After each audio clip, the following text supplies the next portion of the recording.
Start us off, Carter. Blah, blah, blah, and welcome back to the Vampire Show. It is I, your host with the blowst, nose for Carter. I didn't get the memo that it was actually vampires, so I'm just like a rare T-bone steak. Um, Carter Oh, just I, said I was like it going. was like Uh, I, spooky things and steaks and stuff, and I was like, sounds good to me. I was going to suggest you go with Kevin Field as like Renfield, but blah blah ha ha. Today we will talk about substitutes for garlic, so your cooking can still be bloody good. But actually, it's Carter and Kevin explain football. Carter here. And Kevin doesn't want to substitute garlic.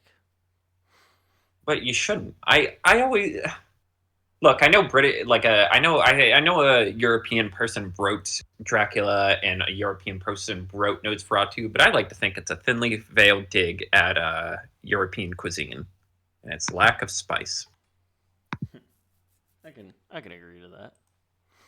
But yes, week 7, everyone. We are on Halloween Eve. We are just a little under a week away, and things in the NFL Oh yeah, they could be spookier. week eight's Thursday night game is a Halloween game. That's fun. Oh, dude, I have no idea what. I'm just gonna look immediate reaction to see what it is, and Yeah. yuck. For those of you playing along at home, it's the Houston Texans at the Jets. You know what? Wait, we'll worry about that when it's time to worry about that. We got two That's whole weeks of next, football bro. to talk about before we had to deal with that. Yeah, that's next. That's next episode's problem. Jesus Christ. I mean, it's a little better than this week where we had Broncos Saints. You know it. You know you're fucking cooking when they can't. They don't even have a player to put on for one of the teams. Yeah. They're like, we have too much dignity to put Bo Nix on this, and we're not putting Patrick Sertan because he might be out with a concussion. So let's just Sean Payton. That's the selling point. Yeah. But yeah. But this was actually a very fun week. This was honestly, this was a rare week where I would say the first half of games there were like 3 or 4 absolute bangers, and then the back half of the week, the scores did not end up like the games weren't really close for the most part or Yeah. exciting, quote unquote. But we did have one marquee matchup that at least had some interesting discussion. It. Shall we dive in? Honestly, I don't like the 1 o'clock games and like the kind of the 4:20 games. They were like Mhm. moderately entertaining. I don't feel like the later games and more primo slot games lived up to the hype as much. However, I don't feel like it it wasn't a waste of a weekend for football, if that makes sense. Yes. Like, you know how you got those sometimes you just get those weeks where it's just like you got like maybe two good games per time slot, and then like Sunday night football's kind of drag. Monday night football's one game and that one's a drag. Which might be this upcoming week. But yeah, no, we shall. Let's jump into. Although, honestly, even on that standard, someone just pointed out we are already shockingly halfway through the year. We are just speed running through autumn. We're already quickly going past peak leaf season. And in 2 months, we will be begging for Thursday night trash. We will be begging for Titans versus Dolphins slop. We will be All right, so desperate for football. pick. We will daydream of the golden days. So let's see here. Well, hold on. What is the worst? That's a good question that we can just do now. What's the worst game that even in the middle of like spring or winter you wouldn't even want it? Oh, like based off of current teams, like Yeah, assuming the roster stayed the same, like if they just froze them in amber. yeah, if roster stayed the same, trends stayed the same, and I had to like just avoid watching football, I think it would be like a Jets versus the Browns or like Titans. Maybe let's go with. I would say maybe Titans Panthers, where it's just like Yeah, the fan I, bases are both so destroyed with like at least with where we live. which is Mhm. two opposite sides of Jets country. They're still like decently like There's people who still there's believe. hype and stuff around them, but like They're in too deep not to believe. the Titans have been on this downward spiral that just increased more, and Mhm. the Panthers are the Panthers, which is on its own separate downward spiral somehow. And it's just like we're nowhere near that market. And I feel like that would just be like the oof. Like if that was the next Thursday night game, Right. maybe we're gonna sit this one out. Right. I'm like, you know what? This is the year I will hand out candy. I will be a good Samaritan. Yeah, Um, but but honestly, yes, we looking ahead at Thursday night games, I don't hate as many as I thought I would. as long as there's something to talk about with them, frankly. Um, but to kick it off this week, the NFC North is fun, and my amendment to that: Jordan Love don't give a damn. Agreed. But yeah, we'll start with the bigger game, the marquee matchup, an early divisional matchup. Mm-hmm. Lions Vikings. The Lions end up pulling it out, 31-29. Isn't it nice when the game you want to be good actually lives up to the hype? Which is impressive because there were like 2 or 3 times where I'm like, oh man, Detroit really flubbed this one. Putting that game at the 1:00 time slot is what earned this game my don't sleep on game. Right. I mean, if any game needed to be flexed, but yeah, the For real. Lions started out pretty rough. Like again, this was a marquee matchup of like coaches of like Campbell and Ben Johnson versus Flores and Stefanski. Wait, did I just get the? Oh God, did I just get the Vikings head coach wrong? I think you might have messed up a little bit. Kevin O'Connell. Dang it, Stefanski's in New Orleans right now. I never remember who he is. See, Kevin O'Connell and Flores versus Johnson and Campbell. or But yeah, Stefanski opening. in Cleveland. Sorry, is that it? Oh my God. Well, I don't like to think of Cleveland. Too many names. Anyway, so yes, opening drive, the Lions go for it on 4th and 7. One of the most inexplicable, because it wasn't just like that they went for it. Whatever, you want to catch them off guard. I like a little I love a little razzle dazzle, but it was a sweep. Like it was like a running back sweep from like the snap, and it was very obvious because guys started going in motion. Terrible call. They end up going down 10-0 early, and it really did feel like I'm like, Jesus, are they just going to get run off the field here? I'm like, is this going to be Flores' masterpiece? But ultimately, it kind of did come down to the what I'll call the dude quotient. Yeah. On both sides of the ball, the Lions just had 1 or 2 more dudes than the Vikings. Like again, I don't think we can overstate how impressive this Vikings team is, considering they are still technically in a rebuild, and that rebuild is almost exclusively on the defensive end. And yet they've been looking really, really impressive. The problem is when you go up against a great scheme and also one of the best assemblies of skill position players in the league, arguably now because the 49ers are in smoldering ruins. Yeah, which I find very entertaining. Yeah, I don't know. I have so many complicated thoughts about it. But yeah, the Lions kind of woke up. A really impressive back-to-back touchdown drives. This beautiful 35-yard pass to Amon-Ra, and one of the sickest runs I've seen in quite a while from Gibbs, just juking 2 or 3 people.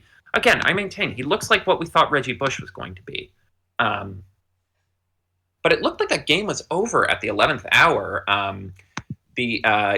David Montgomery ends up fumbling. It gets returned 36 yards for a touchdown. Yeah. And yet the Lions are able to go back, kick the field goal, and win the game. It's a Kevin classic of like, I don't think either team lost. I think this just affirms both the floor of each team and the ceiling of each team.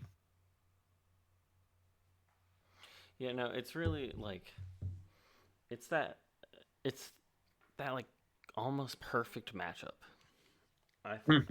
I wish it was at a better time slot and maybe a little bit more stakes on the line. Like, granted, it was going from like a 5-1 versus 5-0 versus 4-1. 4-1. That was it. The Lions did have the one weird loss to the Bucs of all teams. Yes, but no, that was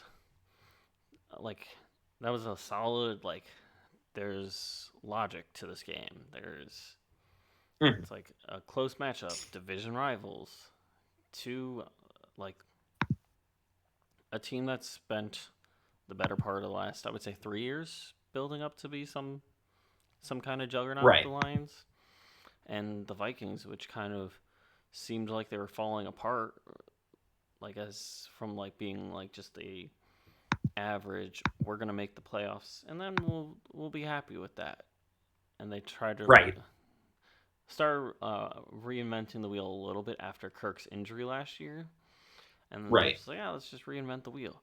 Invested in a quarterback that got hurt during practice, not even like His first preseason. preseason game. Yeah, Yes. out for the season. For the Vikings, this felt like a year where they were taking a steps kind of backwards so they could take several steps forward, Yes, sort of giving up the safety that Kirk Cousins and a good offense gives you for higher upside, as it were. yes, and they just kind of took off this season so far in Yes. a very strange set of circumstances. Right. Because, like, I mean, both teams, as I said, have great coaching, but I'm slightly more impressed with the Vikings coaching, I guess, just because I'm like, again, Ben Johnson and Campbell, of course they're doing well. They have, like, again, a plethora of offensive talent. And while losing Hutchinson, you could feel it at times, they invested a lot in the back half of their defense to at least stay competent, at least stay Yes, functioning. Whereas the Vikings, again, they have a lot of offensive talent, but it's centered around a quarterback who we still like again, we will. Andy Dalton joins the Brock Purdy camp of we are going to litigate this player until the day we all die. But like, again, they have gotten the most out of him. Or Sam Darnold. Oh my God, what is up with me today? it is not your A I am game. off my game today. Yeah, no, I gotta lock in. But yeah, Sam Darnold. In terms of like, yeah, this game showed kind of his ceiling and his floor, where it's like, yes, he can keep you competitive in games. Yes, he'll sling the ball downfield to the weapons. I think the biggest tell is on the drive that could have ended the game, he throws a deep shot to Jefferson that isn't completed. Jefferson's been kind of like, he doesn't have the sexiest stats, but he's in control the entire game. And it's like, that is the fundamental difference between Darnold and Kirk Cousins, whereas Kirk Cousins would never go for that play. He, like, again, that playoff game they lost to the Giants, Yeah, he checked down to a tight end on 4th and like 7. Whereas Darnold's like, I'm going to throw it and maybe it'll work out. yeah, And it's like, yeah, there's a ceiling to that. And it might not be a Super Bowl ceiling. yeah. Late, I feel like late Vikings Kirk was the safest player in the league for Yes. like plays. Like I think that's a good way of putting it. he would 100% rather win by 3, like guaranteed, than win by 7 with like even if it's like Right. 5% risk. He was Right. all about Or those, even lose by 10, but at least it was a more competitive, it was a clearly more competitive game. Yeah. Yeah, exactly. Yeah, honestly, again, it affirms my position on both teams of like, yeah, the Lions are a Super Bowl contender, and the Vikings are going to be a frisky playoff team, and maybe they won't win a playoff game, but at least like you see all the pieces coming together. It'll have a fun Exactly. showing. On the other end, the Bears did get the week off, Yeah, but so they the did other good, I team, guess. yeah, crushed it. Got to rest up before a weird matchup where next week, this upcoming week's matchup is so weird because God knows if Jalen Daniels is going to play, and that will be they finally flex a game to give it more airtime, and of course that's the week Jalen Daniels' ribs get exploded. Yeah. But the last team of the division, the football Green Bay Packers. Yes, What trotting out an all-white uniform that I think just looked cool as hell. Like I was a fan. I didn't. Yeah, I'm normally like don't mess with the classic uniforms, but goddamn, that looks slick. It's nice when you do that stuff for like only 1, maybe 2 games a season. Like that's kind of what makes the Kelly Green games feel so special. It's because it's not the season; it's 1 or 2 games. I thought right, it was a bold and I choice. think they knocked it out of the park. Yeah, it looked good. It was a bold choice against the Texans, but I feel like they had that little bit of energy, that little bit of magic for different uniforms. Yes. Yeah, this was kind of the Caspod Bowl of hopes and dreams. Our baby boy CJ Stroud versus our other baby boy Jordan Love, and it was a weird match. I guess I'd say like for a matchup that was supposed to be the two quarterbacks of the future playing against each other. When it starts off with Jordan Love getting a pass picked off, you know it's going to be a different game than you're expecting.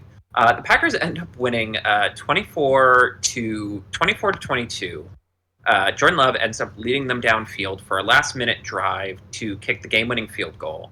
Um, I'll start with the Packers. It is so funny because like the there's a couple different angles you can take this from, but the main one, as I said, is Jordan Love just don't give a damn. That man has been on a tear, both derogatory and complimentary. It's so funny going from Aaron Rodgers and Matt LaFleur working together, two people who like efficiency, like methodical, not risk averse plays It was and score. tactics. It was football tactics. Yes, and a defensive coordinator who also stresses mean potatoes defense, keep it simple.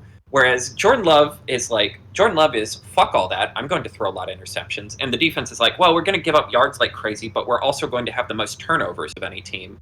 Um, the Packers are in a fascinating lineage of like, I'm trying to think of how to describe it, but it's like in film. Like I went to film school, and there would be if you were in a screenwriting class, it's effectively like you have a whole semester to write an essay, and you bring that essay in to get feedback from the whole class. And the Green Bay Packers quarterbacks really are literally. It's like, hey, this is good, but here's how you can make it better. So you start with Brett Favre, rubbery arm, can throw it 100 yards downfield, turnover machine.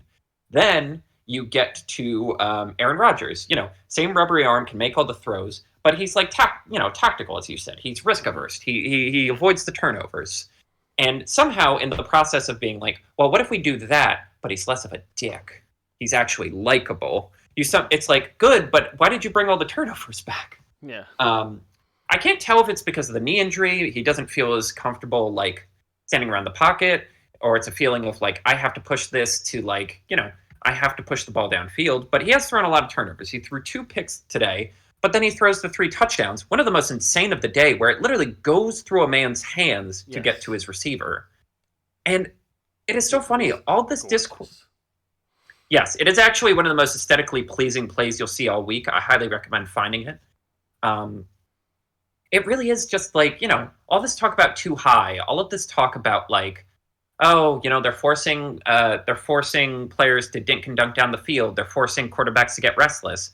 And Jordan Love's counterpoint is, well, what if I just throw it downfield anyway? Unironically, this is kind of how I want Anthony Richardson to start playing, because I feel like they keep trying to make him more of like a methodical dink and dunk quarterback, and it's just not working. Like he just doesn't really have that muscle in his body yet. So it's like, why not just throw it deep? Why not just force it downfield? Yeah, you'll have turnovers, but you also have the splash plays you need. Yeah, I feel like we don't have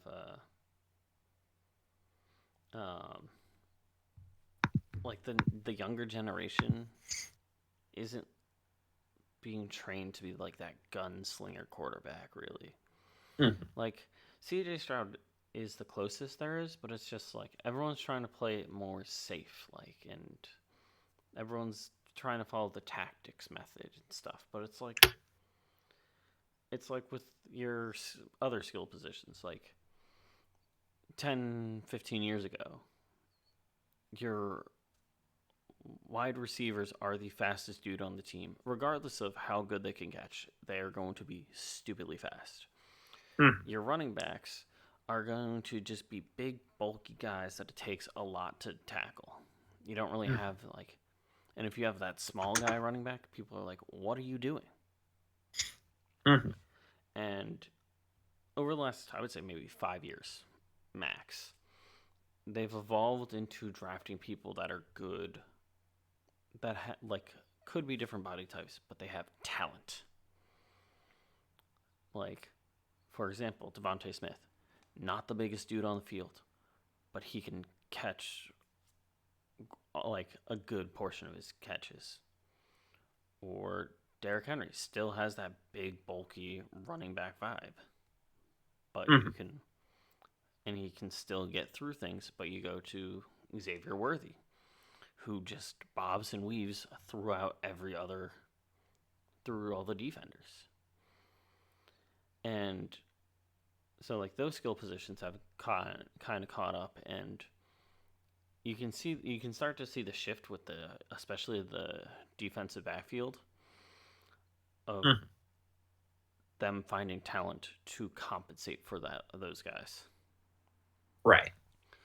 And the trenches are still the trenches, but Yeah, which is kind of the problem. Which is fundamentally like the problem with offensive line is it hasn't evolved in any way, yeah, shape, it or hasn't form in the evolved. last few years, But I feel and like it's stagnating.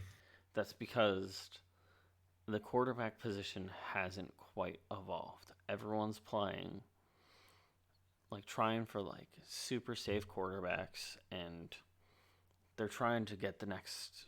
Unfortunately, the first example I thought of was Rodgers or like Mhm. Patrick Mahomes, where it's just like they're gonna come out and just know how to do it, and like they're gonna do all the math in their brain with some sort of like cyborg vision or some shit, or Mhm. some sort of possession from the darkness in Rodgers' case.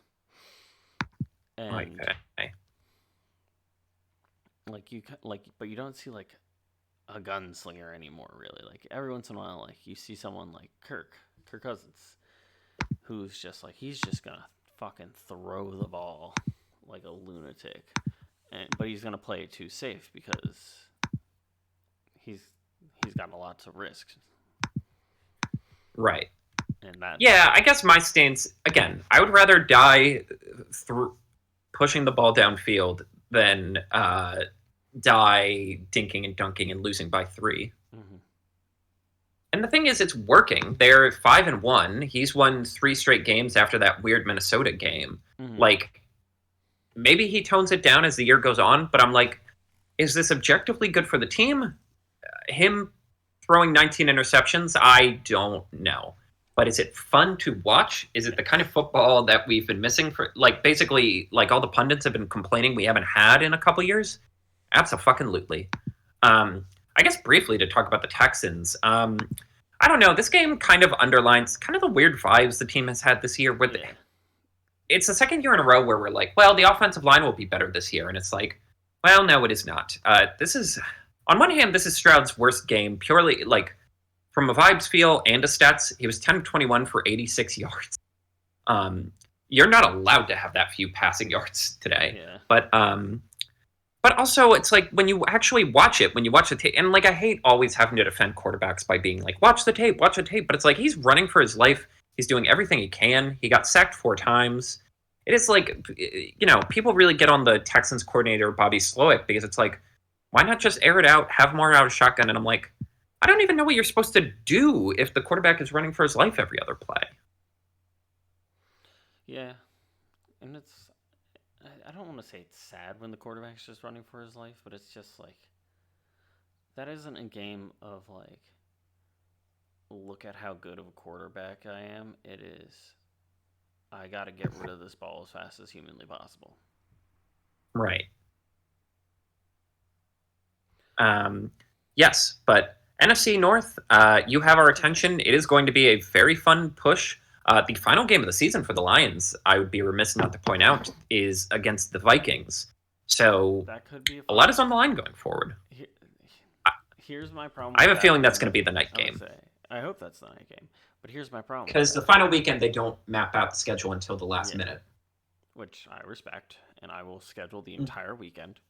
Um, Yes, but naturally. the problem with that is a matter of how safe in the playoffs they are at that point. Because if they are Mm. fighting for the NFC North spot, that's going to be a great game. Mm. Especially if that has like a number one seed potential, because seeding is done very sillily. Um, like that could be like a game. Like that's going to be Sunday Night Football if they keep Mm. at the rates they're going. I'll say that. But if it's like a oh the Lions have had the first place locked for 2 weeks now, and Vikings are locked for playoffs as the 5 seed, pretty much guaranteed. Right. They're gonna rest their starters. They're like Right. maybe a Yeah. couple snaps here or there for like just to keep people fresh and keep people moving. But Yeah. The best they're case not. scenario is the best case scenario is the Lions maintain their chance to get the number 1 seed.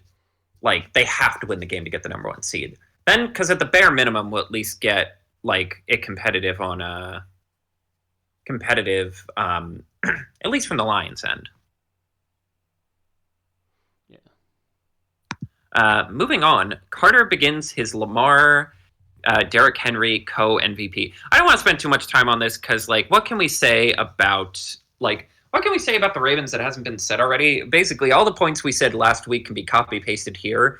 Again, the final score was 41-31, but, like, after the first quarter where the Bucs did look spunky, it really wasn't close. Baker threw 2 really bad interception. Well, 1 bad interception, then 1 kind of just whatever interception.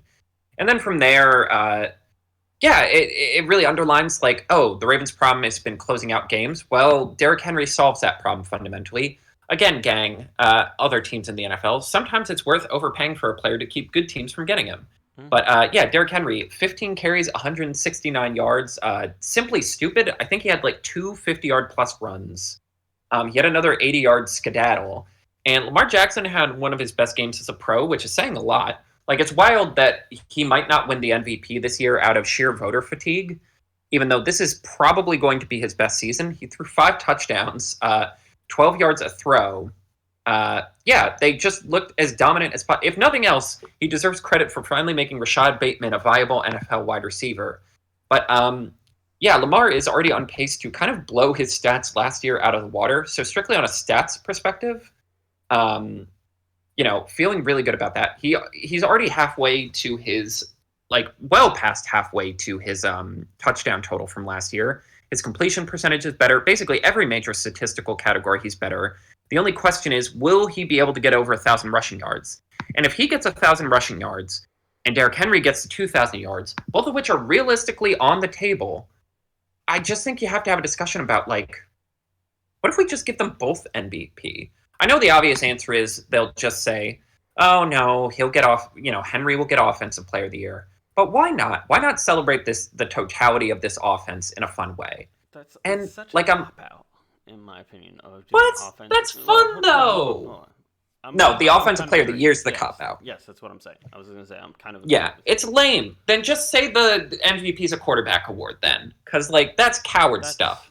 That's exactly what I was about to say, where it's just like, all right, like, Offensive Player of the Year is going to go to the actual MVP that's not a quarterback. And then, quarterback wins MVP. That's kind of why I like the rookie ones of rookie offensive and rookie defensive, because it's like... Because at least there's a shot. There's a shot there, because not all rookie quarterbacks pan out. And, like, compared to how some others play, it causes a lot of, not friction, but it's like, all right, this is like it causes a bigger conversation, I guess. I feel like the MVP very much bottlenecks their candidates by just being like, oh, you a quarterback? We'll consider you. And it's like, Henry, like, if Henry starts breaking more records, I want him to have it. Like that. Yes. It's that cut and dry. It's like, make a quarterback award. Make the MVP for, like, every other position. Right. Like, the college, I'm not particularly partial to the college game, but they do have it right where they have positional awards for everything. So now there is the Heisman's coming down to Travis Henry and Ashton Jeffrey this year. Like, because you don't feel because if there's not a quarterback who's earned it, it's cool. You already have a quarterback award. Yeah. Like, and you're right about the rookie thing, because I think a lot about I think it was like 2021 where it was Jamar Chase was like the favorite for most of the year, but then Mac Jones surges and gets to the playoffs, and they're like, we have to give it to Mac Jones, right? And everyone's like, no, Jamar Chase just had the best year of one of the best years a wide receiver has had, not just a rookie wide receiver. No, we're not doing this. Yeah, and yeah, I think it would be cool as like a symbolic gesture to have both of them. Because like, look, Peyton shared one of his MVPs, and it's not the end of the world. Yeah, I might have shared two. Come to think of it. Yeah, I believe he shared it with. Oh no. I'm thinking of Brett Favre shared one with Barry Sanders, and Peyton shared one with Steve McNair, which was a fun one. It's insane that Brett Favre had to share one with Barry Sanders, in my opinion. That is right. It is kind of, and I'm pretty sure that was his second. It's like it's not even like, and I don't know. As an Oscar person, I think about the politics of like quote unquote making sure everyone gets one, but like that was weird. Like. Barry Sanders was a league of his own. Why is he sharing one with Brett Favre, of all people? Yeah, it's also weird because, like, as Lamar's objectively getting better, and I do think it's getting to. I don't know. I guess it's different in baseball because, like, in baseball right now, we have the situation where Shohei Ohtani basically is he is so overwhelmingly incredible and like so unprecedented. He's kind of guaranteed to win it every year unless there's a situation where like Aaron Judge breaks a home run record. But, like, I don't know. I feel like Lamar could get there. But at the same time, I do feel like voter fatigue is bigger in, like, the NBA and the NFL. And just, like, I don't know. People will also be like, well, you got to win more. Like, baseball is cool giving the MVP to someone who's not even making the playoffs. The NFL doesn't play with that shit. But also, looking at the Ravens' schedule, I guess just to wrap up my feelings on, like, yeah, they might run away with this.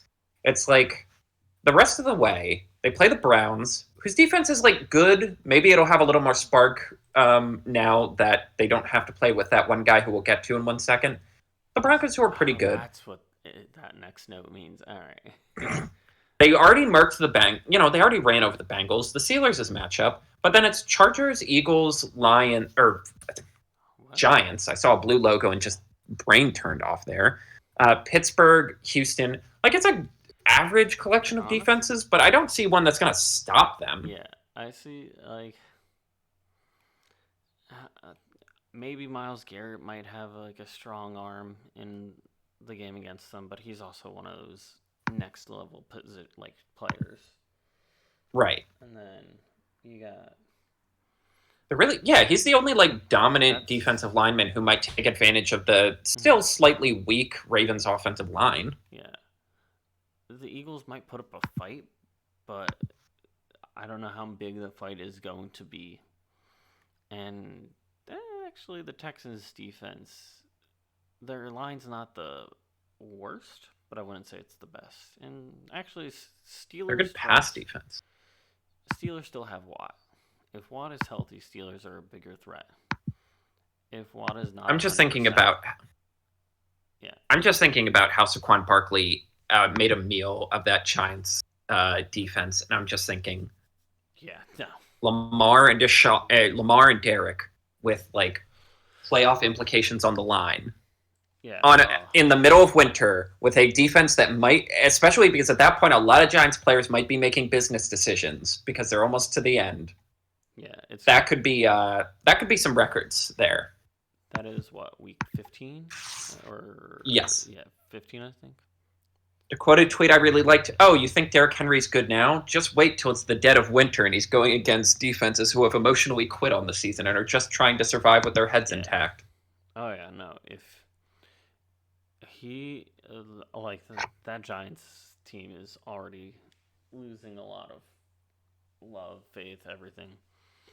And you get Derrick Henry fighting for a number 1 seed because technically in the AFC, you got the Bills, you got the Chiefs, them, and the Texans all really and the Steelers are all really neck and neck.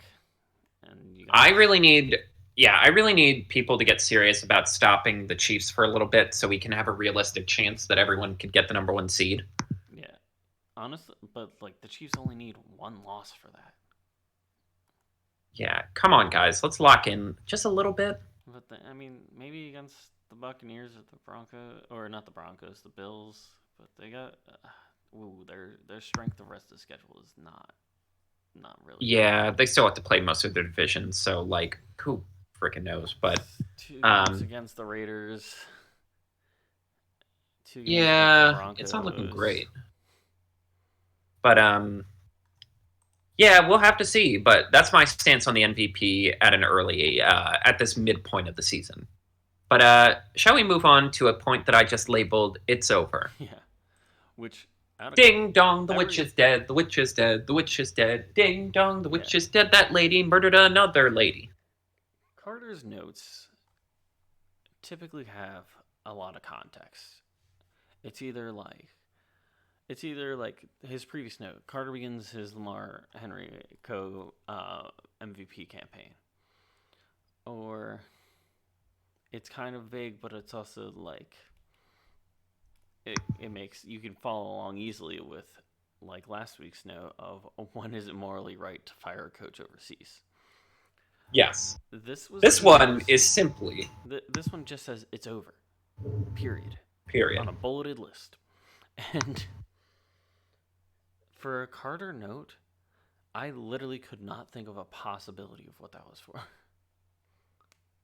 Deshaun Watson of the Cleveland Browns against the Cincinnati Bengals tucked the ball into his arm and tried to run, only to have his leg twitch, Achilles tear, and his season end. It is over, ladies and gentlemen. That's a career ender right there. That Because has to it be. right, because theoretically he can come back, but I can't imagine it will be within his current contract, and he is already turning 30, and he has already been like his EPA is worse than Jamarcus Russell in his last year. Jamarcus Russell, who was so unfathomably bad at playing quarterback that the NFL changed the rules on how much money rookies make as to not financially ruin teams who draft poorly. Um, I well, I was about to say I don't want to like pile on, but yes, I do because this warrants it, right? Yeah. If there's ever a time to pile on, this warrants it. I think if this is his last snap, at least as a Brown, Mm. this would be cemented as the worst trade deal in all of NFL. Especially if they don't get anything better than I would say maybe a second round tops, like tippity tops for him. Oh, they ain't getting that shit. They'll be lucky if they get a pick for him. Yeah, they'll be point. lucky if it's not just somebody paying for their contract. Right. Like maybe they would get a 7. I really think the stink of it is they're just going to have to cut him and eat the cost. And I just, I really do like the quote. Bill Simmons, Boston blowhard, famous for working at ESPN, summed it up. So, like, he wrote this down and said it on his podcast. I truly cannot think of a single take about this Deshaun Watson thing. It is the single most unfun story to happen in professional that didn't involve a murder. It is truly just the most soulless, bleak, like the embodiment of everything wrong with everything wrong with culture that he was able to get that much money, and the league was more or less forced to go along with this until the 11th hour. Mm-hmm. And all those fans cheering in the audience when he got hurt, some of you were real ones. Not gonna lie, some of you were real ones and didn't put up with this. But a lot of you made excuses. A lot of you made jokes about the situation. You deserve this. The ownership deserves this embarrassment. The coaches kind of deserve it because, they chose to save their jobs by, like, keeping him in to begin with. And, like, I frankly think if there was ever a situation that wanted an owner getting kicked, like getting the boot, like, I know the league won't do that because, again, they tried to keep... Once you force one owner to sell the team, it's really hard not to justify forcing that owner to sell the team. But, like, if there was ever a time in terms of, like, really damaging the reputation of the NFL, this was it. Yeah, that just brings up, like, a very interesting discussion point, and then maybe we can turn this into a different thing at a different point. But the concept of not being there's no sort of deal, at least that makes it reasonable to get rid of an Mhm. owner. I'm sure if somebody commits a terroristic act or something like that, they'll get rid of them. Because technically, the league didn't even force Dan Snyder to leave. They just like quietly encouraged him Yeah, to do such a thing. And even that was after decades of mismanagement, horrible workplace culture, and then finally the death blow was it turns out he was skimming stuff off the top of his ticket sales that was supposed to go to the league. yeah. Just like, yeah, it's like, oh, you pay your fines, you're good. It's like, nah. I feel like the NFL gets hit with scandals constantly. Right. There's It ain't a clean sport. no, there's so many things going on from CTE stuff to murderers as football players and stuff like that. But this is like the this whole situation is like the weirdest middle ground of we acknowledge this is bad, but it doesn't seem like they do. It was a little disturbing to see how many players came out and were like, "It's not cool that you guys booed." A I part of me is think like, "Y'all, I think like, that's well, go, PR. take your turn I first." think I think that is a because so as you know, NFL players are typically required to do X amount of media hours, public stuff, etc. And I'm of the belief that for controversial moments like that, the the PR person is right on the other side of that locker room doors and is just forcing it down, and it's just like, and it's like you need to like say no about this. And if someone's like, but like what if they're right? And it's like the second you say that, it's kind of like a Kaepernick situation. I think people are afraid of becoming the next him. Where I mean, look, you're not wrong, but that underlines a bigger fundamental oh problem that deep down the league is kind of just okay with this. They're just mad that he got guaranteed money yeah, because the no optics of that's that are very bad. The oh trade itself, they don't mind. It's the fact that he has more money than any quarterback has ever had to play the sport. yeah no it's not like I'm saying like the league's like super against it, but I think what's happening is like that's the behind the scenes function of like it's like, and it's not even like a team um like HR or PR person. It's an NFL one Mhm. playing damage control because it's a situation that can kind of nuke the league if it really wants, if it really blows up enough. Kind of, Mhm. honestly, kind of like with the whole like Kaepernick situation, like that could have nuked the league if it really picked up, I guess, the modern day momentum that it would have previously, that it did not previously. And Mhm.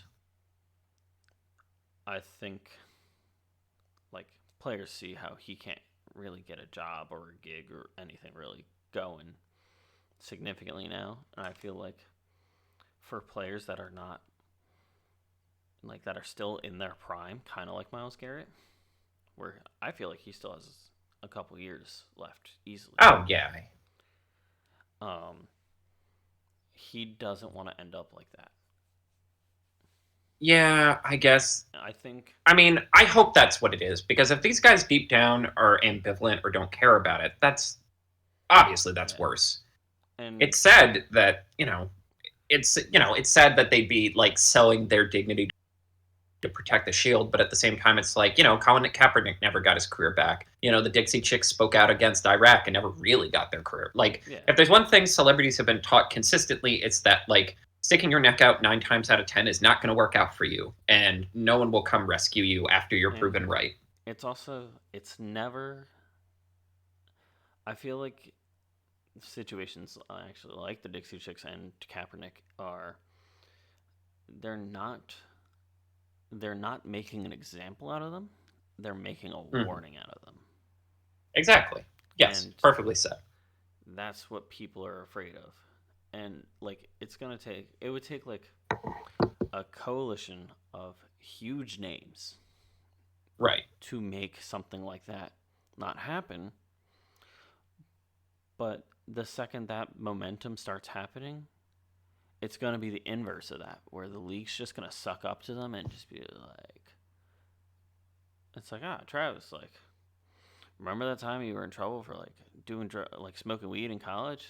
Guess what? You're not anymore. Off your record. What's the Oppenheimer line? Like, they'll shake your hand, they'll give you medals, and they'll say they're sorry, but it's not for you, it's for them. Yeah, But that's exactly. But yeah, no, and like an example of that is the one time one of the few times in recent memory an owner actually got the boot was when Donald Sterling got caught on his like side. I guess they were dating at the time. She wasn't a side chick, but she was just recording him, and he went off on like a racist tirade, was throwing slurs around, and it really did take like LeBron and a huge coalition of like prominent NBA players just being like, if he's an owner, we will not play. Yeah. To the point where the Clippers themselves were refusing to play, and finally they like put the screws on and made it an untenable situation. And like the NBA is a little different than the NFL because like I don't know, the NBA's been a little more fluid with politics by its nature and like a whole mess of things. But like it's really hard to see that happening in the NFL here. Again, this is the only way this saga could end. Like I said, if the Browns were actually good, if they were actually making the playoffs. Or with Deshaun, I guess they got to the playoffs last year. Like the league just couldn't go on. Like if this actually worked out how they envisioned it, just like imagine how disgusting that would have been. But yeah, now like, and I guess a part of it is, Jameis, you're coming out to defend him. You are very, very lucky that his singular like black hole of badness has made everyone completely memory hole, that you also had to settle a sexual abuse claim in college that was actually like one of the more high profile incidents in recent memory and was like kind of in a lot of ways like the sort of start of the Me Too movement. It was like right on the edge before that started. Mm-hmm. Fortunately for you, you get to dodge those consequences because Deshaun Watson's on your football team, champ. And now you get to be like the quote unquote good guy, for lack of a better word. Because I mean, I guess that's my argument for you all like not towing the company line on this. It's like, hey, remember last year when Joe Flacco came in and the vibes were way better and people were actually calling you an inspiring story? Mm-hmm. You could do that again if you're not chastising fans for being happy. Yeah. But I digress. A gross, messy saga that fortunately, like, again, if there's one time where we can throw up our hands and say God is good, it's on this one. Because he read the situation right and rolled up. I just imagine, like, I don't know. I've always liked the idea of God being like a clockmaker or like an alien who makes stuff and then pieces out. I like the idea that he rolls back up and it's just like, what the fuck? This won't stand. Yeah. And then just leaves again. Nothing else. The climate change, COVID, nothing else. Just like this one thing pissed him off so much that he's like, this simply cannot stand. But anyway, don't sleep on games. Do you have any more notes on Detroit versus Nope. Detroit versus Minnesota. I have one little note. Yeah, Detroit versus Minnesota. I have one little note. I just wanted to go back and see who was drafted before Justin Jefferson, just in terms of wide receivers. Because like you go through the draft and it's like it's actually a pretty decent draft. Joe Burrow, pretty good. Chase Young was good, but unfortunately injuries have slowed his career down. Jeff Okudah and Andrew Thomas, Tua, Justin Herbert, good. Derek Brown, pretty good. And then a couple other guys. Do you want to guess who the first wide receiver drafted in that draft was? No. I'm willing to give you, all right, I will give you 2 hints. He was drafted by an AFC team, and he's no longer in the league for a pretty bleak reason. I don't have it in me. I don't have the ability to memorize draft boards. I could do.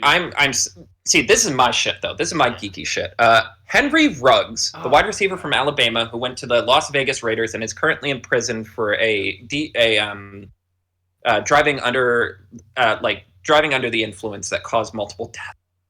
I forgot. The next wide receiver, right? Isn't that nuts? Like it would have been bad that you, because like even if you miss on Justin Jefferson, it's like, well, there's a couple teams passed on him. We didn't know how good he was because Jamar Chase was taking the spotlight on that team. Yeah. But that is catastrophic.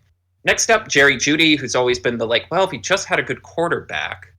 Then CeeDee Lamb, which, well, that one kind of worked out. Yeah, he's working out. Then the iconic one, Jalen Reagor, the literal pick right before.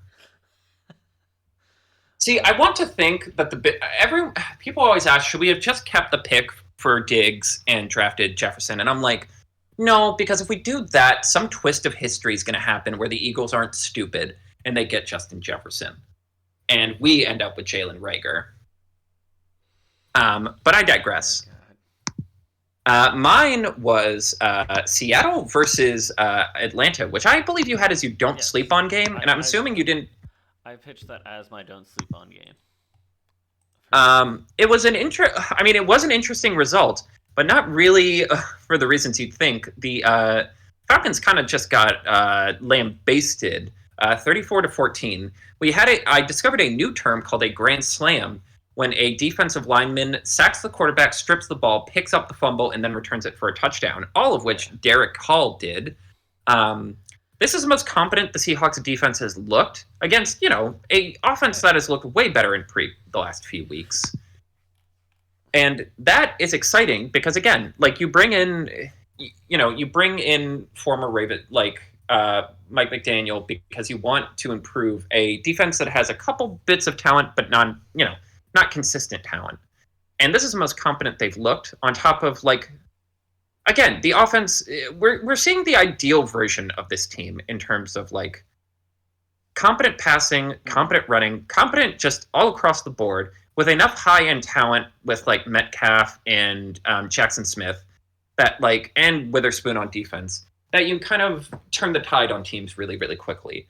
I'd be remiss if I didn't mention this was the first time we saw Michael Penix in a football game. He threw a single pass for 14 yards.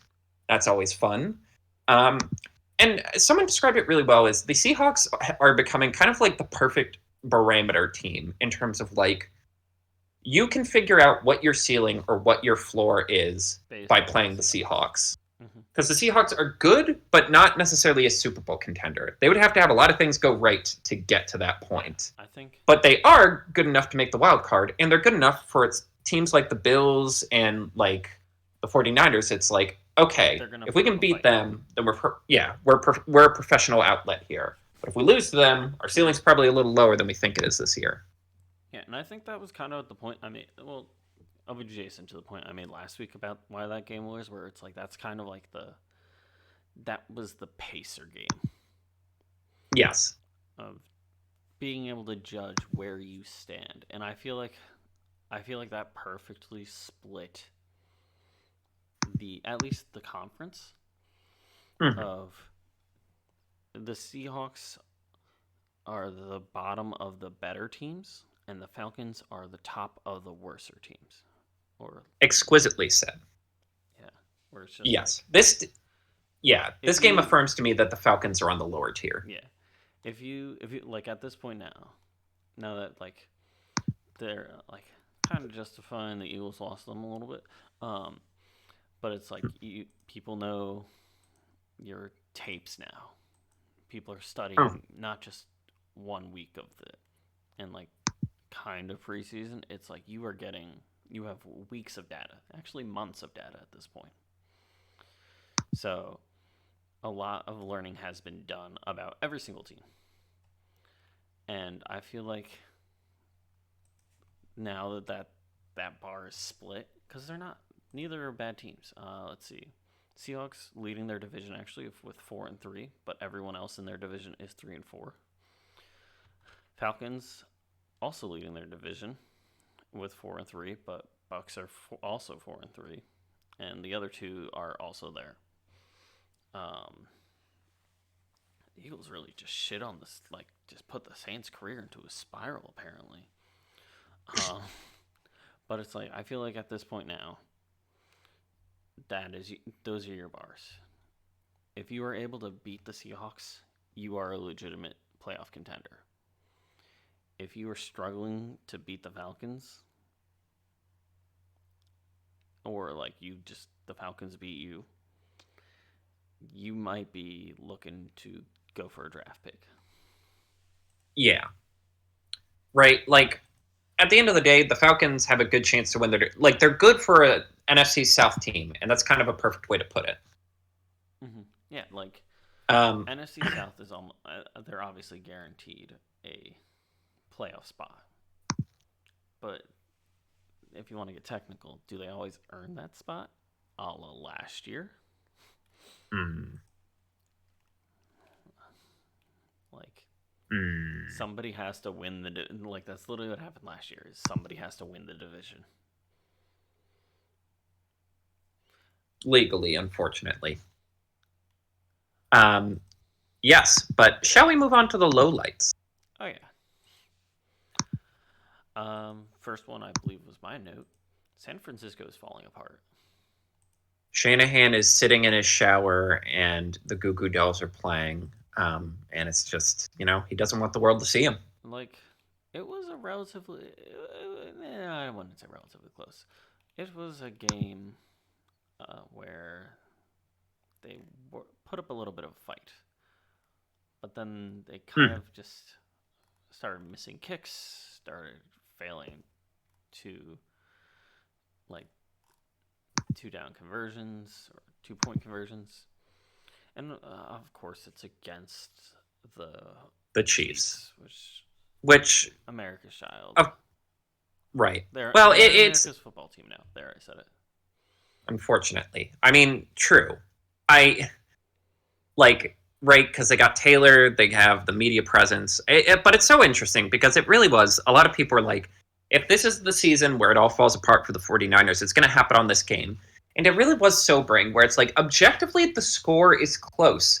Like we didn't get a score until like we didn't get a single point until the second quarter. It was 0-0 for a while. And even going into the fourth quarter, it was only 21-12, and it's like that is completely surmountable as far as scores go. And yet there wasn't a single point in the game after Kansas City scored for the first time where it felt like the 49ers had a chance. Like the minute the Chiefs score their first touchdown, it's just kind of like, oh, I guess this is going to be over, isn't it? It's there's a lot to take away from this game. The 49ers are literally falling apart. Brandon Ayuk had a nasty knee injury and is most likely out for the year. I didn't want to draft him. It was just like I couldn't find someone in that area I liked. But, Deebo Samuel has some kind of pneumonia and is out. Please wear your masks, people. Ricky Parasol is only just back, their first round pick. Kittle's been beat up all year. And, yeah, it just... you realize... Right. And Chris McCaffrey's still AWOL. I think he's still in Germany having, some dude dug up some corpses and is stitching parts to him, and he's going to get electrocuted, and we'll see how it goes. But yeah, this was as someone who's defended Brock Purdy this year, this was a really bad Brock Purdy performance. Again, box score chasing, but those 3 interceptions were ugly, and they felt like someone who was trying to force the ball, trying to make big splash plays when you are not physically the guy who can make the, again, you kind of excuse some of Patrick Mahomes' interceptions because it's like, well, I'd rather him try to make those plays than not. You are not Patrick Mahomes. You do not have his arm strength. You do not have his, elusiveness. This is, and you don't have the skill position players to bail you out of that. Yeah. And it's I think I've been on the record saying this multiple times of Brock Purdy is only as good as he seems purely because of the talent that he is surrounded with. And now that the talent is falling apart, you're kind of seeing Purdy as a quarterback. And right. He's doing good. It wasn't like he was just completely shit in the bed. He did good. Fighting for his life out there, but it's it's a lot easier for Josh Allen and Patrick Mahomes to fight for their lives. It's also the first time he had to fight for his life, really. Mm-hmm. Because the other times where the San Fran had to fight for their lives over Purdy's career, Purdy was the reason they were fighting for their lives. Because they were years out.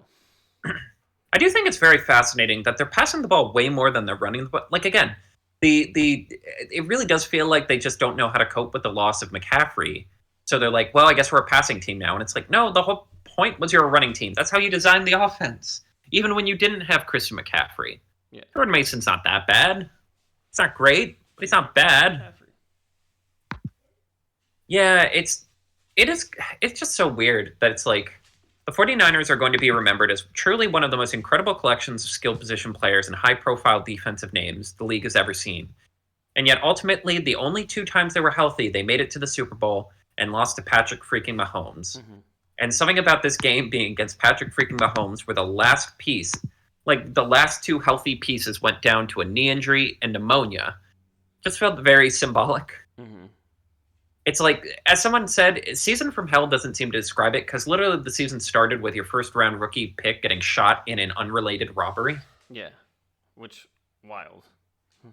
Yeah, I don't think we talk about that enough. No. But, yeah. Next point. Who will Rodgers blame next? Yes, so this is your point. It was a weird weekend for Sunday Night Football because Mike Tomlin decided to pull the plug on Justin Fields despite their winning record and go with our boy Russell Wilson. He's back. He's better than ever, I guess.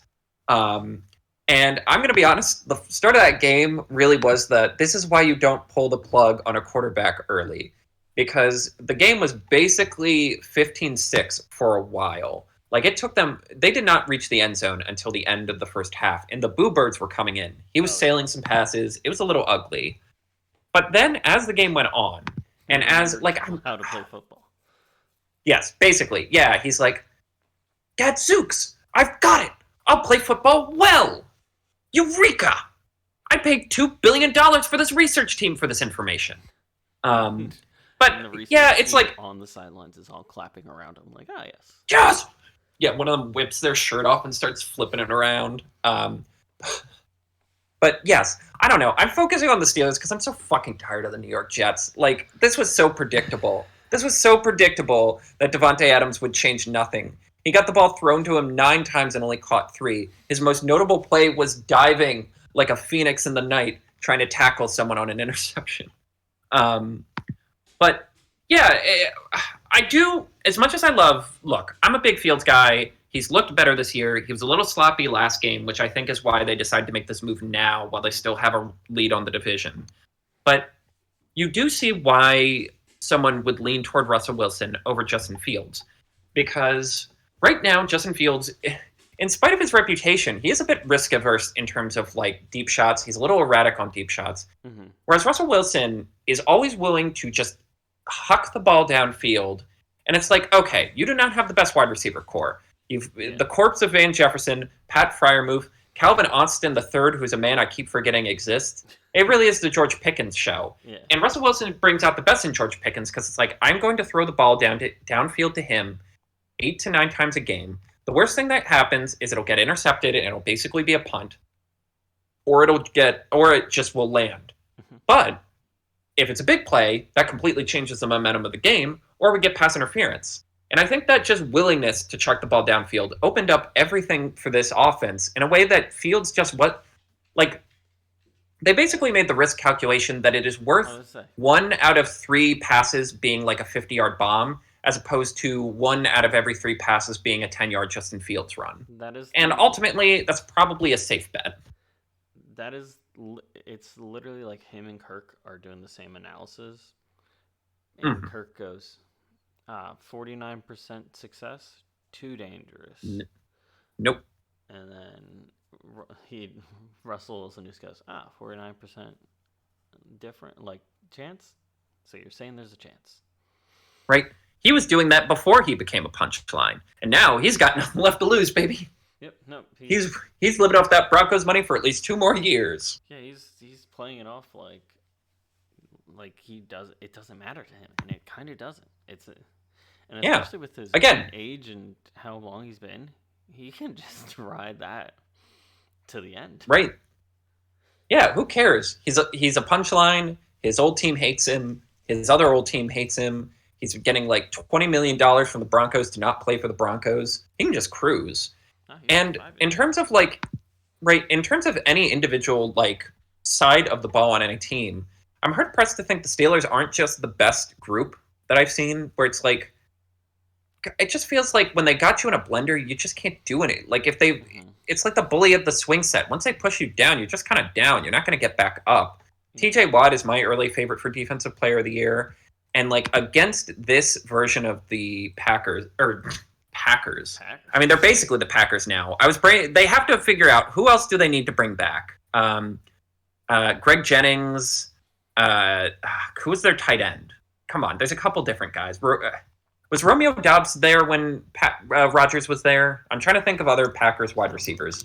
Was that a rookie season? I mean, like current. Yeah, I don't know. Rodgers. Who else did he throw to?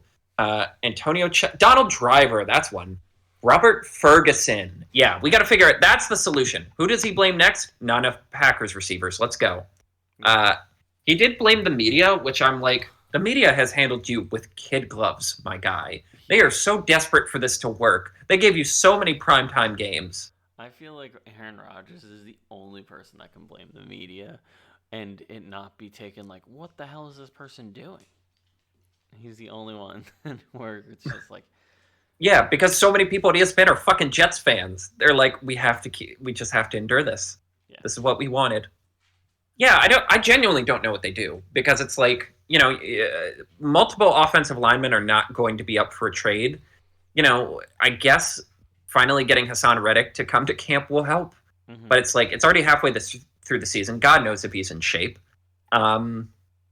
Yeah, and meanwhile, Robert Saleh is hanging out with his college buddy, Matt LaFleur, apparently living in his house. And I'm like, dude, you have a family. Yeah, you have like weird. 7 kids. What do you do? Yeah, I'm kind of like, dude, just spend some time with your family. Fuck. Like, what the... I mean, I get it. You could win a Super Bowl as a consultant for the Packers, but like, come on, just take the year off, man. Mm-hmm. You're getting paid. Yeah. But I heard an insane story because they like worked. I think they were friends in college, and they like worked together on someone's staff as like, you know, bottom rung people working their way up. Apparently, they would call themselves the Piss Boys or Piss Brothers, and I'm just like, God damn it! Am I gonna have to start liking Robert Saleh? Like, am I gonna have to? I'm like, well, no, because I'm like, if McDermott actually got fired, and I'm like, no, it's only funny if he's with Matt LaFleur. Yeah. I need the Piss Brothers. I need my version of, instead of the Mario Luigi franchise, it's Piss Brothers Superstar Saga. Anyway, the space program hits a snag. This really bummed me out. On literally the first play of the game for the Commanders, Jalen Daniels does this awesome, like, 50-yard run, and then proceeds to start grabbing at his chest because he injured his ribs. Mm-hmm. So he is week to week. I'm still not 100% sure what the injury is. It didn't matter because they were playing the Panthers, truly earning the championship belt for worst team of the decade. I will say, Mariota looked... Again, it's so hard to gauge because he could go up against the Bears this week and get absolutely lambasted. But, like, I do think there is something... He's a weird one. Yeah. People forget he had nerve damage in his head. Literally could not feel the football, and I'm like, I can't imagine that helps anything. I can't imagine how hard it is to, like, be a quarterback and not know how to hold the ball. But I do think there's something to, like, a big thing they talked about with bringing Jalen Daniels in. Like, a lot of their signings, like getting Mariota, getting Austin Eckler, getting Zach Ertz, like, there was a goal of, like, okay, we're not going to necessarily be able to get the highest end talent, per se, but we are going to get adults. It's something I talked about with the Bills, where it's like the fundamental problem with their wide receiver core was they just didn't have an adult in the room. And this is kind of that, where it's like, let's get guys who are going to know their blitz pickups, who aren't going to have dumb drops, who are just going to run the plays efficiently, whether it's 3 yards or 5 yards, and everything functions correctly. And I think that was a proof concept, because there's a scenario where Jalen Daniels gets hurt and this team just craters in on itself like a dying star because, you know, the core is gone. It's like, no, we can get our business done. We're not going to let this be the dumb upset of the year. Let's all just efficiently run the plays. And I actually kind of, as much as I'd rather just see the 2 rookie quarterbacks play each other, I am kind of curious to see them go another week without him, if only because I want to see this proof of concept get carried out of, like, if you get enough adults in the room, can you just get a couple wins? Yeah, how much of an effect is he? Right. Um, and the other note, if you don't have anything you want to add there, No. to the Washington football team commanders, someday. Well, no, they're in too deep to Commanders now. They can't change the name again. God, It's been multiple years now. It's just but still. See, it's a little more fun if we lean in. I wish they'd lean into a space thing. Mm-hmm. Yeah, I know what you want. I'm willing to go with Commanders if, again, they reframe it as like a space thing. I think a space thing for a DC football team would be fun. Yeah, give them a cool, make the logo spacey. I guess, you don't want to change the colors, but I don't know, you could do cool stuff. I guess orange and yellow aren't necessarily space colors, but you can make it work. Anyway, and my final low light is, no, actually, the Bucs shouldn't have had their players in. There was a lot of discourse this week because early in the game, Mike Evans pulled his hamstring, a very nasty-looking pull. He is going to be out for a couple weeks. His opportunity, his hope of continuing his 1,000-yard season streak is in jeopardy. Mm-hmm. Late in the game, again, once the Ravens got up by more than 10, the game was kind of over because the Bucs just couldn't keep up. They score a touchdown. They go for the onside kick. They get it. On basically the next play, Chris Godwin dislocates his ankle. It was bad when they don't announce. They're like, yeah, we're not going to show that again.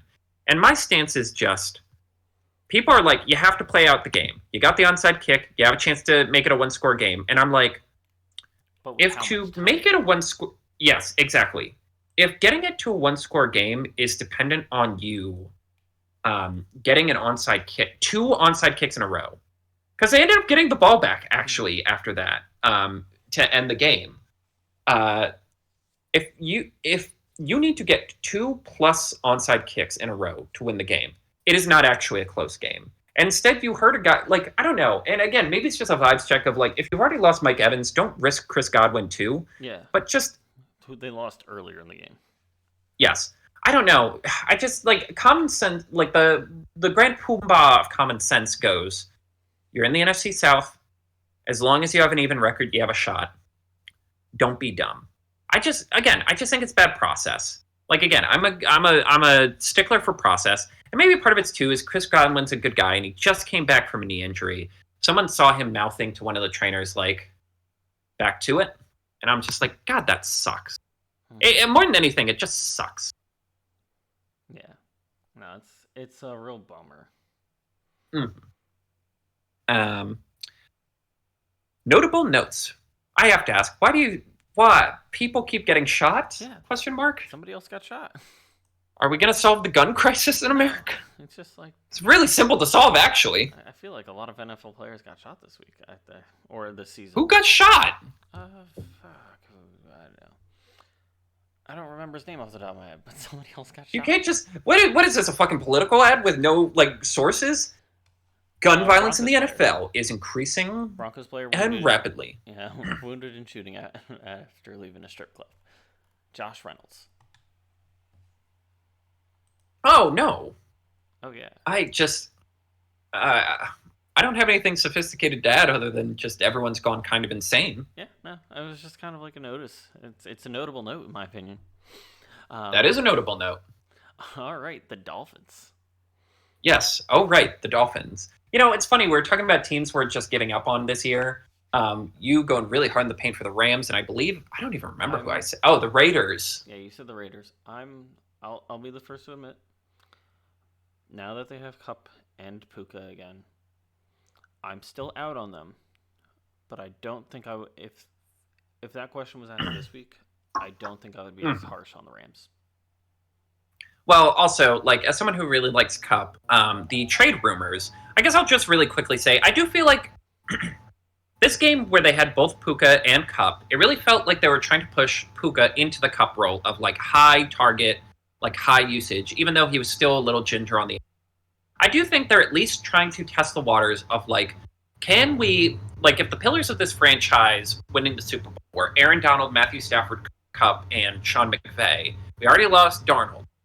Could we possibly swap Kupp and Puka and still be able to keep it going for 1 or 2 more years? I think that was just testing the... I also think it was just testing the waters of, if we don't win these next 2 games, it's really going to be hard to come back. So we should probably at least get a feeler out for like building toward the future. But yeah, they're in better shape now.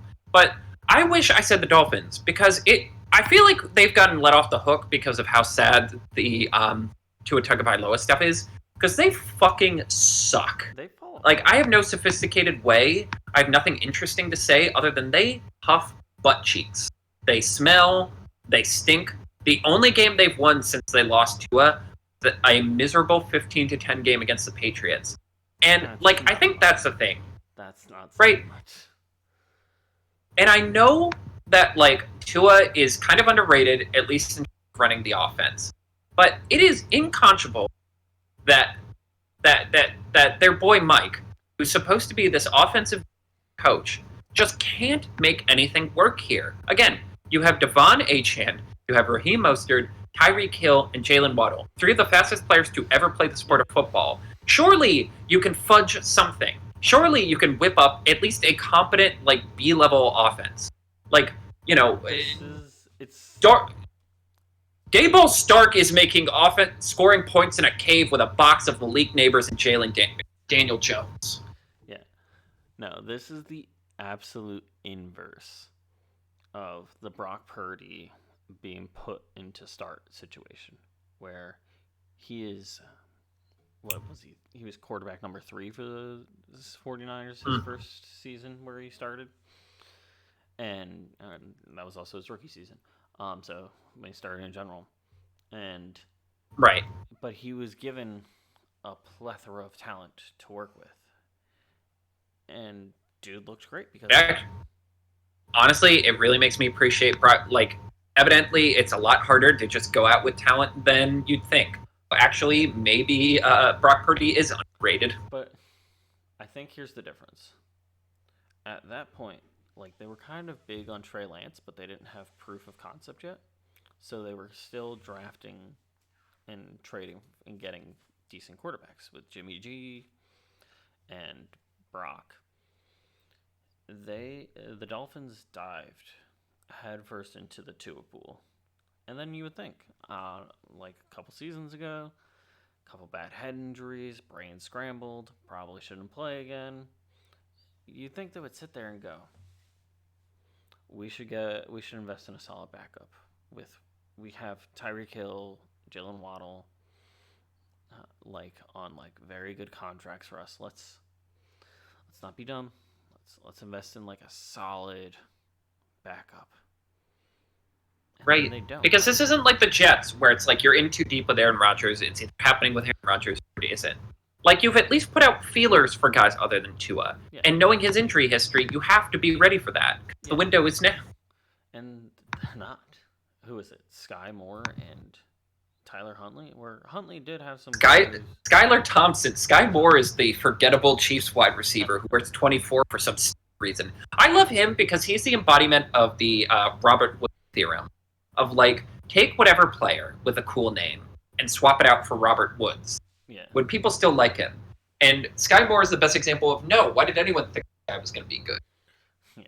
Because his name's Sky Moore. But yeah. Skylar Thompson. Anyway. Skylar Thompson. Yeah. Yeah, but they're back. Yeah, again. Which it is the embodiment of a little bit for Lamar in the past, but yes, it wasn't again so much. Makes you appreciate the institutional competency of Ravens, that they are in a similar position and yet they succeed. Yeah, but it's you have such a great team, such solid players in all positions. It's unacceptable. It's actually it's actually unacceptable. By default, you should be scoring. Is it really that hard to score 3 touchdowns? That's less than a touchdown a quarter. That's literally a touchdown every 20 minutes. Surely you can make that work with this much speed. By accident. Yeah. By a guy trips and Tyreek Hill runs very fast. Yeah. It's Tyreek Hill's open. Right. And and this incompetence is it kind of forces Tua to come back, even though it seems like he's hell bent on coming back himself. Yeah. Which No, is, again, the sadder part of it. It's like, dude, it's not worth it for this franchise. Honestly, it really isn't. Because, like, no. if they can't win without you, like, how are they going to keep you safe? Also, I just find it fascinating. Like, I don't know, just the way he talks about it makes me worried because he just seems so defiant about it now. Mm-hmm. In terms of, again, he's like, I don't want to be the concussion guy, and I'm like, I have horrific news for you on that front, my guy. Hey, hey, buddy, you are the Yeah, it's again, and I'm sure Damar Hamlin doesn't want to be the heart attack guy, but Here we are. sometimes boats get on the water and they get moving. He also said he's not going to wear the Guardian cap, which on one hand, it's like, look, all the stats about those silly poofy hat things that they're having some players wear, like all the stats come from the NFL itself, and they basically threatened people into silence about concussions before. So I'm not necessarily going to take their opinions at face value, and I'll wait for like peer-reviewed data. But there's something very funny about him saying, "Oh, it's a personal choice," and I'm like, Such a you wrong know, answer. yeah, I'm like, when I watched like COVID mitigations fall by the wayside in the name of personal choice, creating this weird situation where like, there's just always kind of disease around. I didn't think someone would use it to justify getting more head injuries, but here we are. The ways the dominoes, the ways the river bends, I suppose. But yeah, fuck the Dolphins. Put them in a trash bin. Tua, it's not worth it, buddy. If you for some reason hear this, that's the moral of the story. Right. It would be really funny if he's one of those guys who just listens to everything that's said about him and is like omega aggro about it. Yeah. Carter likes good running backs. I have nothing more sophisticated to say than, again, this week is an affirmation of, hey, sometimes it's worth paying running backs. Saquon Barkley simply murked his old team. Tank Bigsby put the Patriots in a blender. Even the Lions have, again, Gibbs is one of my favorite players to watch right now. And turns out running the ball, it matters. Yeah. Question of the week. If you could swap one position group from one team to another team, which one would you do? I would. A silly answer would be I'd swap the backup QBs from the Colts, aka Joe Flacco, to the Dolphins. I want someone in the Dolphins organization to look me in the eyes and tell me that Joe Flacco could not at least grind you guys to like an 8-8 record. Yeah, he can. Like, he's not a good fit for the offense, No. but you have very fast Not a guys. package. Just redesign the offense to be run and I will throw. No, but more legitimate answer.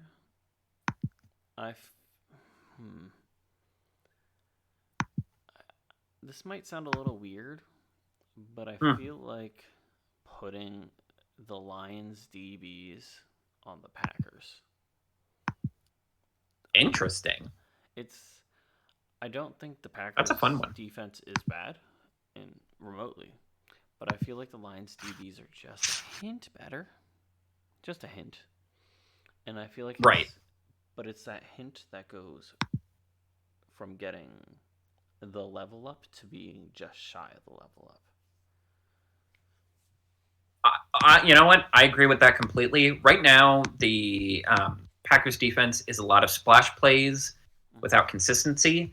I've actually been, the investment the Lions have made in their defensive backfield have paid off and then some. Huge. That would be a really interesting combination to see. To a different end, I would like to take the Titans defensive line and I would like to move them over to the Bengals. Interesting. Yeah, so honestly, my biggest takeaway from the Bills-Titans game, other than, again, having that adult in the room at wide receiver just made everything simpler, where it's like, oh, cool, Keon can just catch slants and, like, do simpler things, and Shakir can, it just, everyone moves into a role that makes 100% more sense for them. But also, like, goddamn, the Titans' defense is actually pretty good, and it actually kind of sucks that they're stuck with this. Mm-hmm. But, yeah, that Travandre Sweat, I always forget the T, and that always throws me off. Yeah, Sweat and Simmons are a lethal interior defensive line. The Bills simply could not run the ball. There were 2 or 3 plays where they just tried to muscle with Josh Allen that just ended up falling flat. Yeah, a very impressive showing from them until like the fourth quarter, where it was very clear they were kind of out of gas. Mm-hmm. And again, what we've talked about with the Bengals is the offense is still that high end talent, but the refusal to pay for like talent on the defensive end has come back to bite them in the ass. The difference between them being a full blown, bona fide, certified Super Bowl contender is like, okay, but is their defense going to be able to show up when it's cold? I'm like, hey, defensive line from the Titans, you're better than this. You don't deserve Will Levis. You don't deserve Mason Rudolph. How about you go play with Joe Burrow and win a goddamn Super Bowl? Yeah. No, that makes sense. Right. Control the trenches, dictate the terms of like the offense's battle. Yeah. Like they'll get you, you'll keep them from being able to control the game on the ground. Your offense will give you a big lead, and then you just get to pin your ears back and like rip people apart. Mm-hmm. Shall we move on to next week? Yes, we shall. All right. The big game of the week, the one you listed, Sunday Night Football, Yeah. Dallas versus San Fran. Yep, Sunday Night Football, in my opinion. When they scheduled it, this seemed to be a good idea. That's exactly it. I think the hype each of these teams brought into the season when they were like first releasing the schedule, that warranted Sunday Night Football.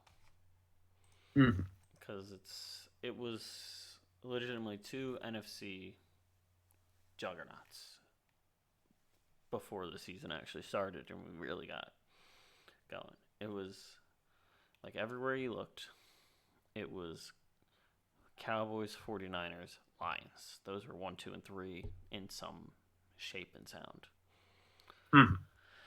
Now that we are further down the line and things have been happening to both teams, I think it's still the best pick, one of the better picks for that time slot, actually. Like, obviously, there's my Don't Sleep On game, which we'll get into in a little bit. But maybe the only other game this week I see that was like, yes, like this isn't going to be some form of trash game, hopefully, is like Bills Seahawks, where it's like that's the only other game that's like really has that potential to be like a Sunday night game. And maybe like you can make an argument for Colts Texans, but I feel like they're on two different levels this season compared to last season where they're neck and neck. Hell, even compared to last time they played each other this year.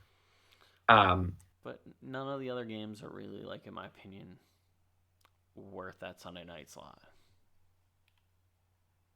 Yeah, if nothing else, you can at least justify having Cowboys 49ers by history. Yeah. Like, if you can't have a good game, have a game of notable, like, franchises. Yeah, like, that's exactly default to that.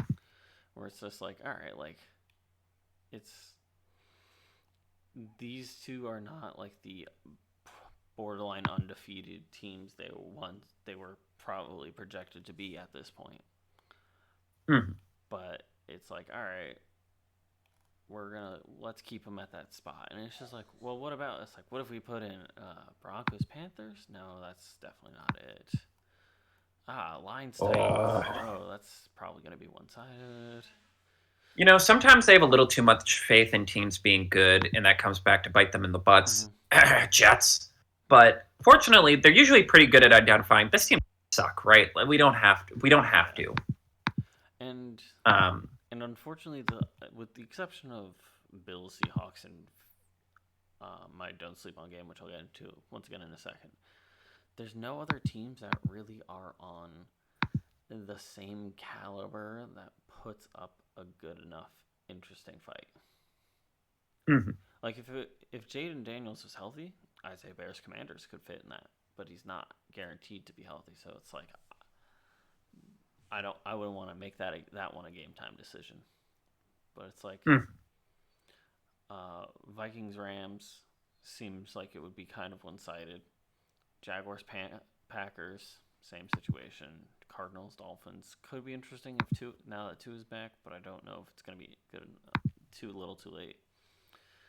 Mm. Jets Patriots, not a chance. Ravens Browns, not a chance. And it's just like, it's like, all right, this is the best we got with, and it's not like a.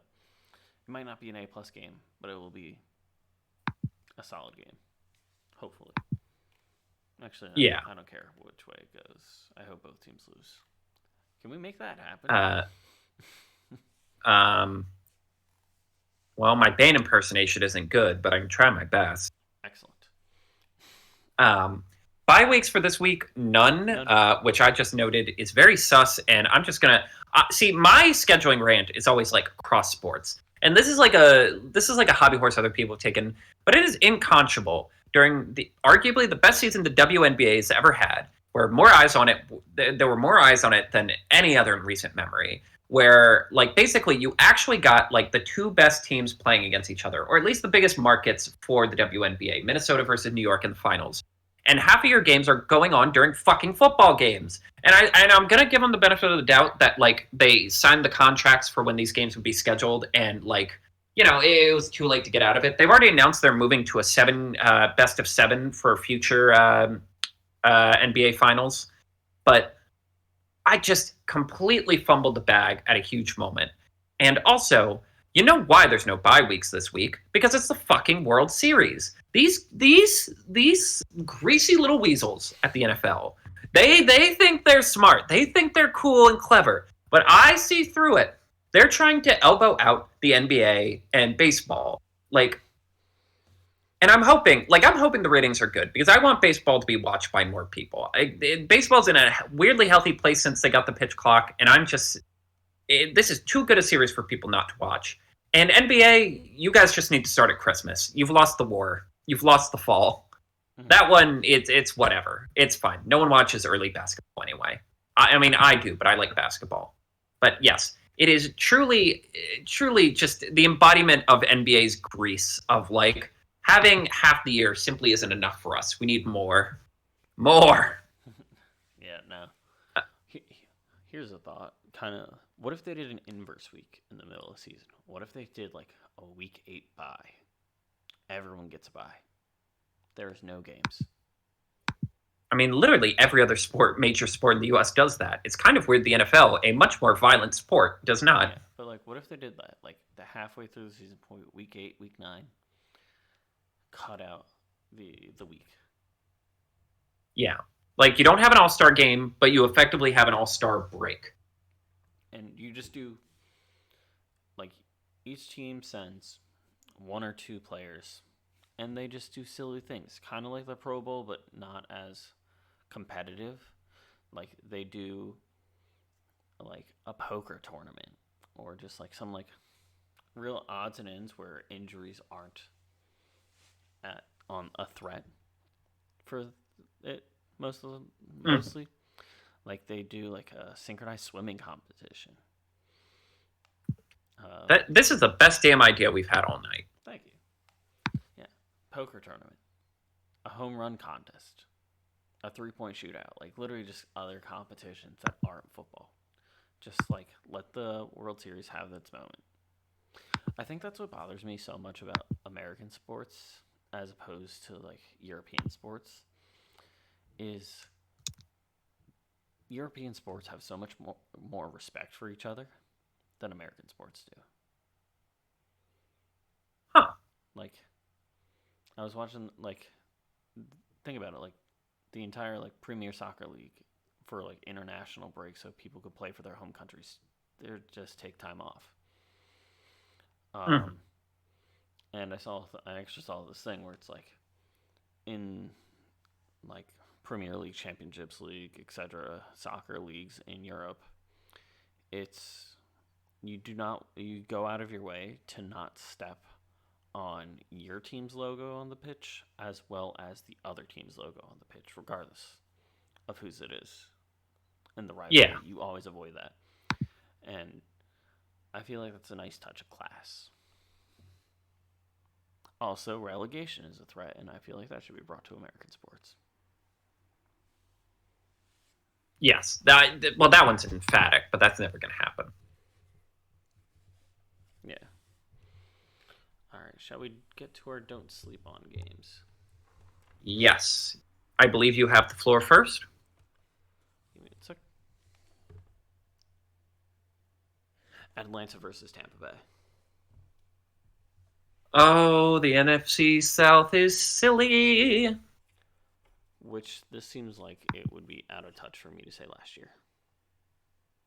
I would have thought something was horribly wrong. I would have been long dead. But they're both competitive. They're tied. This is a tiebreaker. And for the division, is shapes everything. Sold. And it's at 1 o'clock, which adds to it.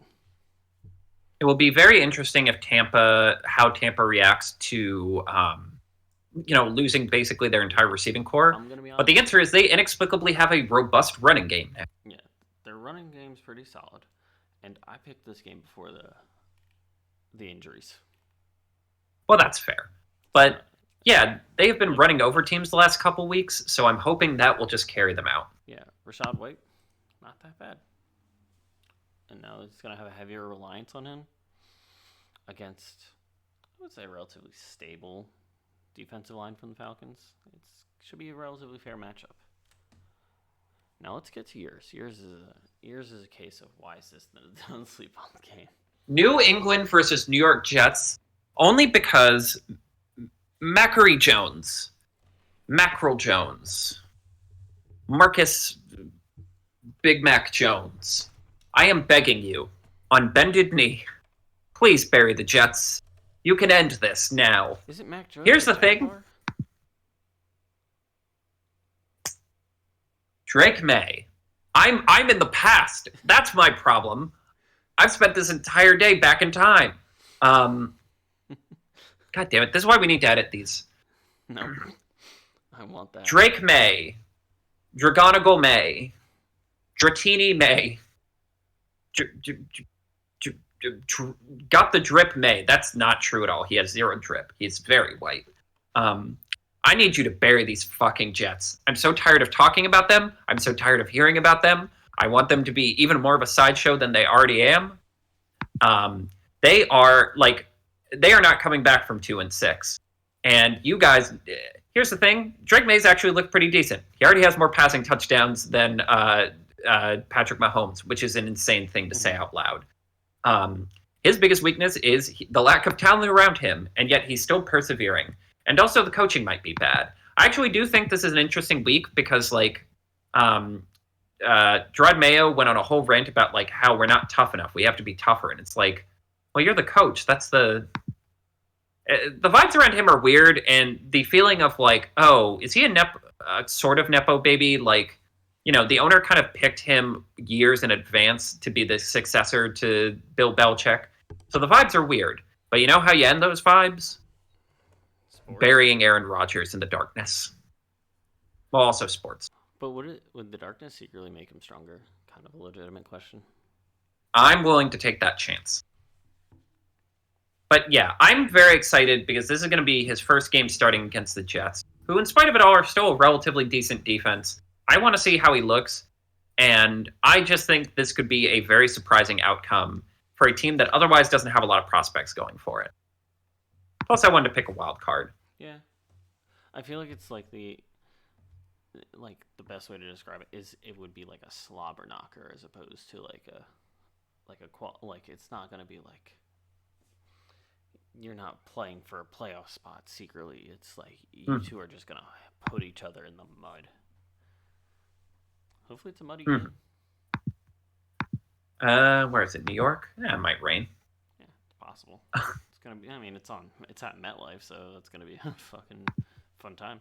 Oh, well, see, that part stresses me out now. But yeah. So Godspeed, Drake. Take him out. Yeah, as Drake May takes out the Jets, possibly, hopefully, Carter takes us out.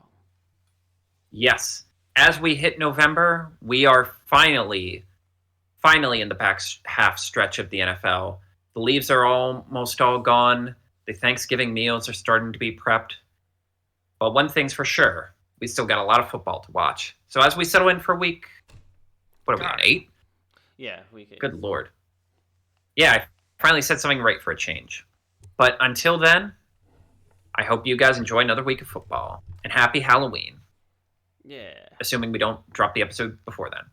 Nope, it's gonna be dropped in like the second it uploads after I take out my. No, I meant the other episode. Oh. Who knows? Nevertheless, Godspeed. Go Birds.